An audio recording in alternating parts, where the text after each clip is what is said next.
स्वागत है दोस्तों। इस स्पेशल वीडियो में आज हम सभी रामधारी सिंह दिनकर के बारे में जानेंगे, उनकी रचनाओं के बारे में, और उनका एक प्रसिद्ध निबंध है अर्धनारीश्वर, उसके बारे में, उसके मूल भाव के बारे में जानेंगे।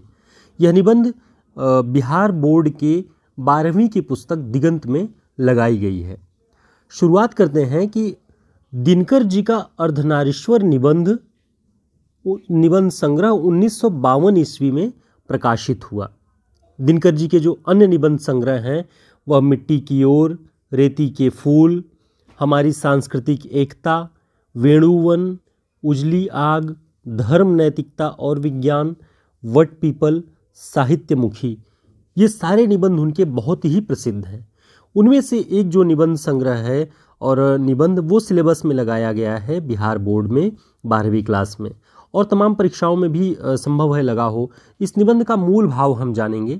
देखते हैं कि दिनकर जी क्या कहना चाहते हैं इस निबंध में। दिनकर जी ने भारतीय दैवीय संकल्पना में शिव पार्वती यानी शिव और शक्ति के अर्धनारीश्वर रूप को आधार बनाकर इस निबंध को लिखा है। अर्धनारीश्वर की संकल्पना के आधार पर वे स्त्री पुरुष के संबंधों में बराबरी की महत्ता को प्रकट करते हैं। मूलतः यह उनका विचार प्रधान निबंध है। शिव शक्ति के अर्धनारीश्वर रूप का वर्णन करते हुए वे लिखते हैं कि स्पष्ट ही यह कल्पना शिव और शक्ति के बीच पूर्ण समन्वय दिखाने को निकाली गई होगी, किंतु इसकी सारी व्याप्तियां वहीं तक नहीं रुकती। अर्धनारीश्वर की कल्पना में कुछ इस बात का भी संकेत है कि नर नारी पूर्ण रूप से समान है एवं उनमें से एक के गुण दूसरे के दोष नहीं हो सकते, अर्थात नरों में नारियों के गुण आए तो इससे उनकी मर्यादा हीन नहीं होती, बल्कि उनकी पूर्णता में वृद्धि होती है। दिनकर जी समाज के उस सत्य को भी प्रकट करते हैं जहां पुरुष और स्त्री में यह अर्धनारीश्वर रूप कहीं भी देखने में नहीं आता, यानी एक कपोल कल्पना साबित होती है। जबकि यह भारतीयता की एक बड़ी खूबसूरती थी शिव और शक्ति के अर्धनारीश्वर स्वरूप को समाज में अगर बेहतर तरीके से लागू किया जाता, बेहतर तरीके से उनकी मान्यताओं को अपनाया जाता तो समाज और अधिक सुंदर होता। तो इस निबंध में जो डार्क ब्लैक में बोल्ड में जो भी शब्द आपको दिखाई पड़ रहे होंगे वो दिनकर जी के निबंध की पंक्तियां हैं।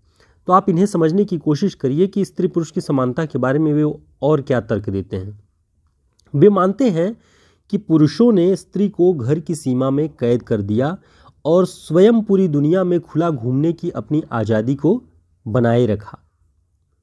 दिनकर जी उन चालाकियों पर प्रहार करते हैं जिसमें स्त्रियों को भावना, सुंदरता, कोमलता, लताओं की तरह लचक वाली माना जाता है। यहाँ तक कि उन स्त्रियों पर भी वे तंज कसते हैं जिन्होंने सहर्ष खुशी खुशी पुरुषों की उन चालाकियों को स्वीकार कर लिया, जिसमें वे तारीफों के पुलिंदे बांधते हैं।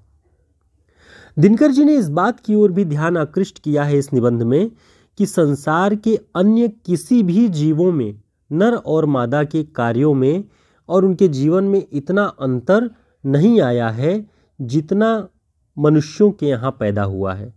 यानी दुनिया का कोई भी आप प्रजाति देख लें, उसमें नर और मादा के बीच में इतना अंतर नहीं आया होगा जितना मनुष्यों ने अपने यहाँ लागू कर दिया है।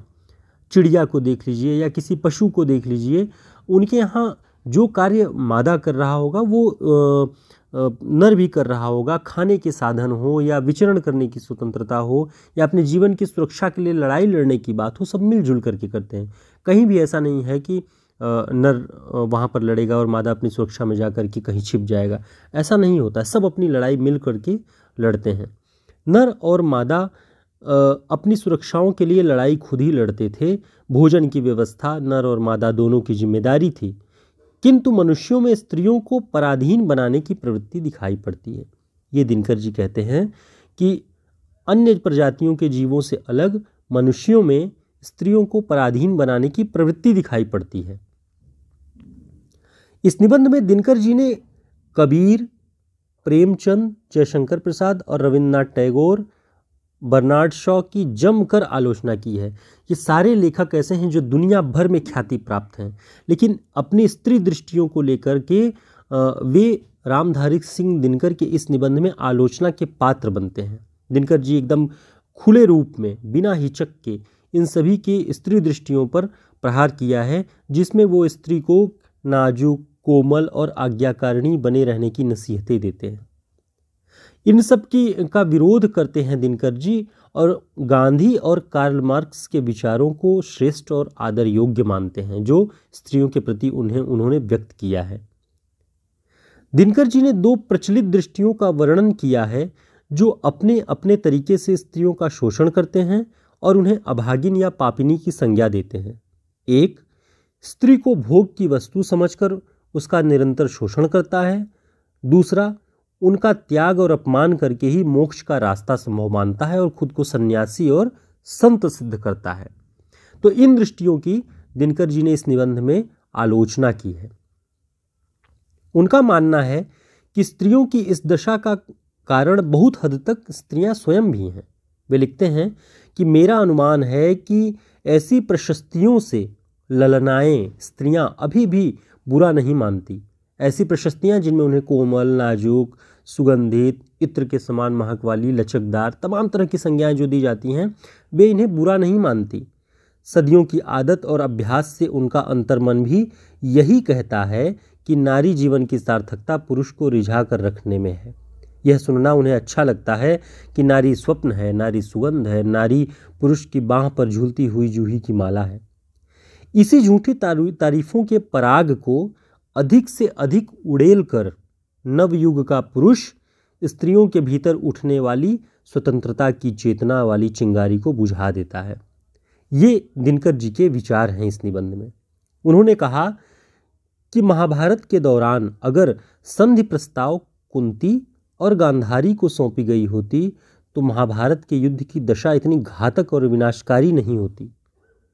अंत में वे लिखते हैं कि पुरुष में नारित्व की ज्योति जगे और यह कि प्रत्येक नारी में भी पौरुष का स्पष्ट आभास हो, क्योंकि दया, ममता और सहिष्णुता से नर का पुरुषत्व नहीं घटता और कर्मठता, साहस और वीरता से नारित्व की मर्यादा नहीं घटती है।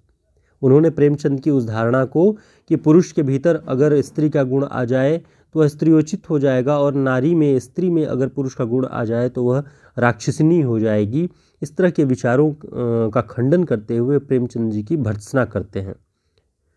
अंत में वे लिखते हैं कि मही मांगती प्राण प्राण में सजी कुसुम की क्यारी, स्वप्न स्वप्न में गूंज सत्य की पुरुष पुरुष में नारी।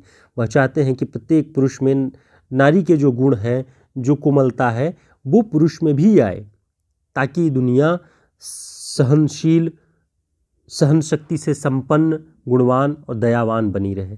तो कुल मिला के अर्धनारीश्वर निबंध में भारतीयता की संकल्पना में जो शिव और शक्ति का एक सम्मिलित रूप है, उसे विषय बना करके रामधारी सिंह दिनकर जी ने एक विचार प्रकट किया है, विचार प्रधान शैली में इस निबंध को लिखकर, ताकि समाज में स्त्री पुरुष के भीतर जो भी असमानताएं जन्मी हैं या व्यवस्थाओं ने उन्हें पैदा की है, उनको खत्म किया जा सके और एक चेतना पैदा की जा सके बराबरी का, समानता का।